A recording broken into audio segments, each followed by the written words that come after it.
یه جمله ممکنه بتونه مسیر زندگیت رو عوض کنه.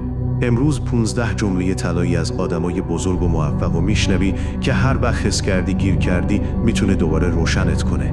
تا آخر بمون، چون آخری شاید قفل ذهنتو باز کنه. بزرگترین افتخار زندگی این نیست که هیچ وقت زمین نخوریم، بلکه اینه که هر بار افتادیم دوباره بلند شیم. هیچ وقت تسلیم نشو. امروز سخته، فردا سخت‌تره، اما پس فردا خورشید دوباره میتابه. اگه میخوای مثل خورشید بدرخشی، باید مثل خورشید بسوزی. هر چیزی که میخوای اون طرف ترسه. چالش ها مثل هدیه هستن، ما رو مجبور میکنن راه تازه‌ای پیدا کنیم.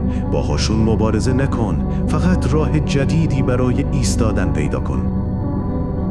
تو در خطر اینی که زندگی راحتی داشته باشی و بمیری بدون اینکه هرگز پتانسیل واقعیت رو بشناسی.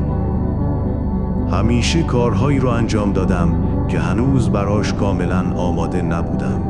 فکر میکنم اینجوریه که رشد میکنی. تنها محدودیت برای رسیدن به موفقیت اندازه رویاهاته و تلاشی که میکنی. آدم‌های موفق به ندرت منتظر میمونن تا اتفاقات براشون بیفته. اونا خودشون میرن و اتفاقات رو رقم میزنن. میدونستم اگه شکست بخورم پشیمون نمیشم. تنها چیزی که ممکنه پشیمونم کنه اینه که اصلاً تلاش نکنم. بزرگترین ریسک نکردنه. تو دنیایی که سریع تغییر میکنه، تنها استراتژی شکست خورده اینه که هیچ ریسکی نکنی.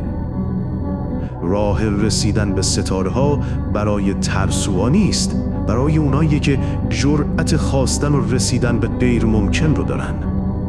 وقت تو محدوده، پس اونو با زندگی کردن زندگی بقیه هدر نده.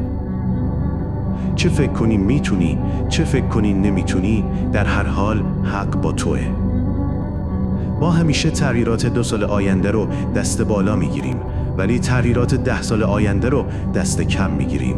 این جملات تجربه ها و درس های از آدمای بزرگ بودن. امیدوارم یکیشون مسیرت رو روشن کنه. برای حمایت حتما سابسکرایب کن و زنگوله رو بزن تا ویدیوهای بعدی رو از دست ندی. ممنون که همراه بودی.